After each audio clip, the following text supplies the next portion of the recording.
ये खबर संस्कारम यूनिवर्सिटी द्वारा प्रस्तुत की गई है। पश्चिम बंगाल के दक्षिण 24 परगना जिले के बारुईपुर से एक बड़ी राजनीतिक और प्रशासनिक खबर सामने आई है। मुख्यमंत्री शुभेंदु अधिकारी ने दुष्कर्म और हत्या की शिकार नाबालिग के परिवार से मुलाकात की।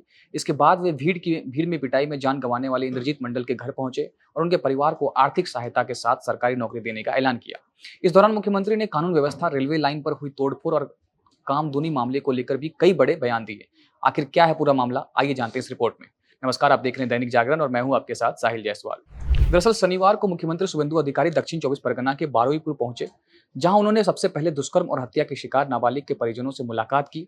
मुख्यमंत्री ने परिवार को भरोसा दिलाया कि राज्य सरकार इस कठिन समय में उनके साथ पूरी मजबूती से खड़ी है और न्याय दिलाने के लिए हर संभव कदम उठाएंगे। मुख्यमंत्री ने इस दौरान सूरीपुर में नई पुलिस चौकी का उद्घाटन भी किया। उन्होंने बताया कि पीड़ित परिवार ने 4 दिन पहले ही इलाके में पुलिस चौकी की मांग की थी और प्रशासन को रिकॉर्ड समय इस मांग को पूरा किया। मुख्यमंत्री ने कहा कि सुरक्षा व्यवस्था को मजबूत करना सरकार की प्राथमिकता है, ताकि भविष्य में ऐसी घटनाओं को रोका जा सके।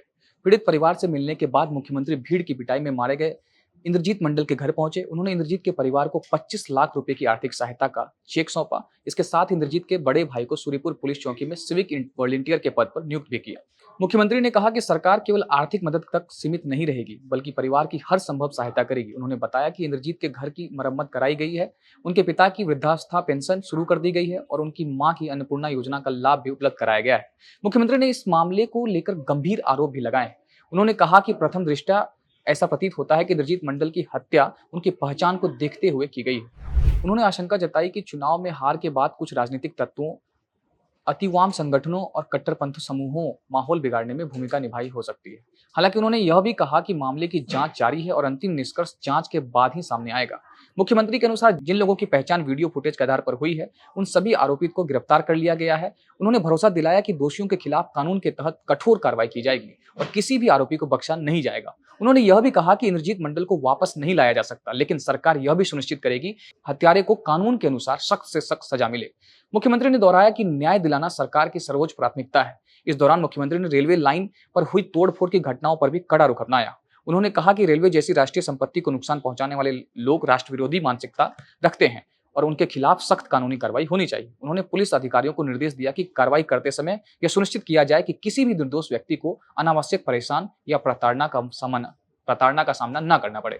मुख्यमंत्री ने कहा कि कानून का डर केवल अपराधियों, दुष्कर्मियों, हत्यारों और सार्वजनिक संपत्ति को नुकसान पहुंचाने वाले को होना चाहिए, आम नागरिकों में नहीं। उन्होंने पुलिस से निष्पक्ष और संवेदनशील तरीके से कार्रवाई करने की अपील की। अपने दौरे के दौरान मुख्यमंत्री ने चर्चित कामदुनी, दुष्कर्म और हत्या मामले का भी जिक्र किया। उन्होंने घोषणा की कि राज्य सरकार अब इस मामले में सुप्रीम कोर्ट में पीड़ित परिवार का कानूनी सहयोग करेगी। मुख्यमंत्री ने स्पष्ट किया कि सरकार इस मामले में पीड़ित पक्ष के खिलाफ कोई विरोध नहीं करेगी, बल्कि न्याय दिलाने में हर संभव सहयोग करेगी। उन्होंने कहा कि पिछली सरकारों की तरह इस मामले को हल्के में नहीं लिया जाएगा। सरकार यह सुनिश्चित करेगी कि पीड़ित परिवार को न्याय मिले तथा दोषियों को कानून के अनुसार सजा मिले।